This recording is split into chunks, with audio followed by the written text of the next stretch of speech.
মানব জীবনে যেন হরি নাম আমাদের সঙ্গে সব সময় যেন থাকে, সব সময়। যেমন আমরা কি বলি, পদে পদে, পদে পদে মানে যেখানেই আমরা যেই চরণ যেখানেই ফেলি না কেন, যেন সব সময় হরি নাম আমাদের সঙ্গ ছাড়া না করে। হরি নাম হচ্ছে সব থেকে মহান ধন। জীবনে সব থেকে পরম ধনী কিসে হওয়া যায়? হরি নামের দ্বারা কিন্তু বড় ধনী হওয়া যায়। তাই বলছেন কি মহাপ্রভু হরিদাস ঠাকুরকে, হে হরিদাস, এই জগতে যত ধন, যত বড় বড় ব্যক্তিকে ধনী বলে আমরা দেখি, তাদের থেকেও তুমি এই ত্রিভুবনের সব থেকে বড় ধনী। কেন?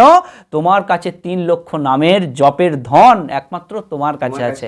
তাই হরিদাস, তোমার মতো বড় কেউ ধনী এ জগতে হতে পারে না।